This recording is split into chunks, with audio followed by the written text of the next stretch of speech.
అందరికీ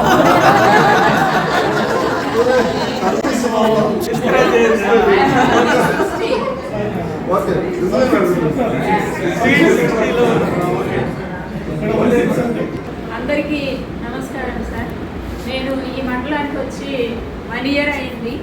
సంవత్సరమే అయినా కానీ నాకు ఈ మండలంతో తర్వాత మా ఊరితో కూడా పెద్దబండతో కూడా నాకు చాలా పిల్లలతో చాలా బాండింగ్ ఏర్పడిందండి. నాకు చాలా బాగా అనిపిస్తుంది. అయితే నేను నా ఈ 98లో నేను అపాయింట్ అయ్యాను. 26/10/98. ఆ రోజు అపాయింట్ అయిన రోజు నా యాటిట్యూడ్, నా మనస్తత్వం ఎలా ఉందో, ఎలా యాక్టివ్గా పనిచేశాను, పిల్లలకి ఎలా చెప్పాలి అనుకున్నాను. నేను ఇప్పటివరకు అలాగే ఉంది. తర్వాత నేను ఇంకా 2 monthsలో రిటైర్ అవ్వబోతున్నాను. అప్పటి వరకు కూడా భగవంతుడి దయ వల్ల నాకు ఇలాగే ఉంటుంది, ఇలాగే ఉంటాను. నా యాటిట్యూడ్ అదే. ఇంకా ఈసీఆర్ విషయానికి వస్తే, ఈసీఆర్లో నేను నాకు రాదు. ఫస్ట్ కలెక్టర్ సార్ మనకి మీటింగ్ చెప్పినప్పుడు ఫొనెటిక్ సౌండ్తో చెప్పాలి అని చెప్పారు. అది నాకు అసలు ఫొనెటిక్ సౌండ్ ఏంటి అనేది కూడా నాకైతే అవగాహన అస్సలు లేదు. కానీ సార్ చెప్పిన దాన్ని ఆ బుక్ని చూసిన తర్వాత నేను కొన్ని యూట్యూబ్లో సెర్చ్ చేశాను. తర్వాత నాకు లెసన్ ప్లాన్స్ కానీ, తర్వాత ఏమేమి యాక్టివిటీస్ ఉంటాయి ఇన్నోవేటివ్గా చేయడానికి అని చెప్పి ChatGPTలో చూసేదాన్ని, సెర్చ్ చేసేదాన్ని. యూట్యూబ్ వీడియోస్ కూడా కొన్ని చూశాను. ఆ ఫొనెటిక్ సౌండ్ ముందు మనం ప్రాక్టీస్ చేస్తే కానీ పిల్లలకి చెప్పడానికి కుదరదు. ప్రతిసారి మనం వీడియోస్ పెట్టలేం కదా.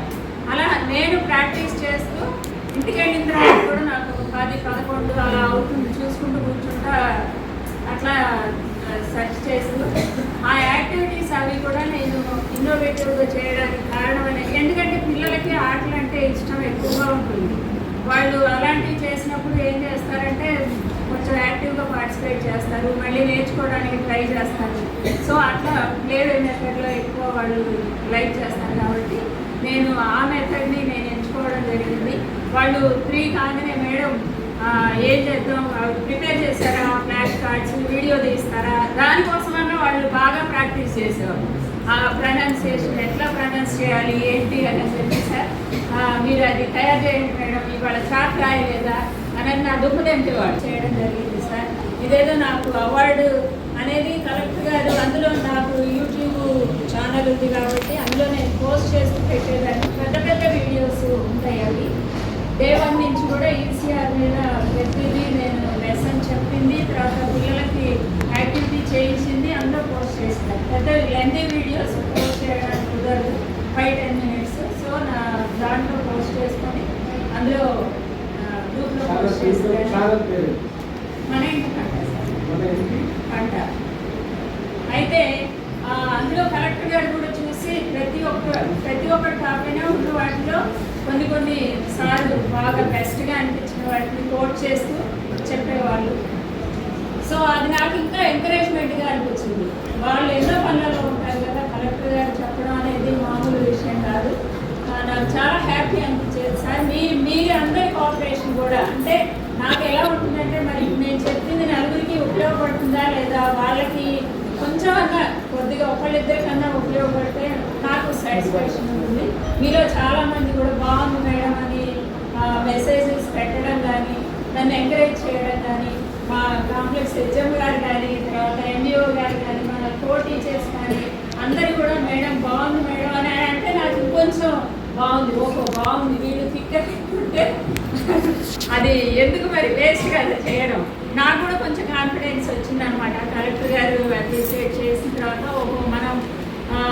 మనం వెళ్ళే రూట్ బాగానే ఉంది, ఇది ఓకే అని అనిపించి దాని మీద ఇంకొంచెం సెర్చ్ చేసి చేయడం జరిగింది. సార్ వీడియోస్ సార్ కూడా నా అదృష్టం కొద్దీ మెచ్చుకొని తర్వాత ఆయన గారు అది ఈ సావిత్రిబాయి పూలే అవార్డు ఇవ్వడం జరిగింది. ఓన్లీ ఈసీఆర్ మీద plus best professional excellence and ECR performance in all parameters అని బ్యాక్గ్రౌండ్ నాకు చెప్పడం జరిగింది. అది చాలా హ్యాపీ అనిపించింది. సార్ ఇదంతా నా ఒక్కదాని వల్ల కాలేదు సార్. ప్రతి ఒక్కళ్ళు మెయిన్ పిల్లలు, మన ఎబిలిటీ ఎలా తెలుస్తుంది అంటే పిల్లల నుంచి రెస్పాన్స్ వచ్చినప్పుడే మనం బాగా చెప్పామనో లేకపోతే మనకి ఎంతో నాలెడ్జ్ ఉండొచ్చు, కానీ పిల్లల నుంచి మళ్ళీ అవుట్పుట్ మనం తీసుకున్నప్పుడే మనం సక్సెస్ అయినట్టు లెక్క. సో ఆ వేలో నేను ట్రై చేసేసాను. ఈ ఫిబ్రవరి ఎండింగ్ కల్లా మొత్తం 100% చేయాలనేది నా గోల్. చేద్దాం అనుకుంటున్నాను. అవుతే okay sir. Thank you very much sir, మీ అందరి అభిమానానికి. Thank you sir. మీ అందరికీ ఈ సందర్భంగా నాకు అవార్డు వచ్చిన సందర్భంగా స్వీట్ ఇద్దాం అనుకుంటున్నాను సార్. దయచేసి తీసుకొని ఎంజాయ్ చేయండి.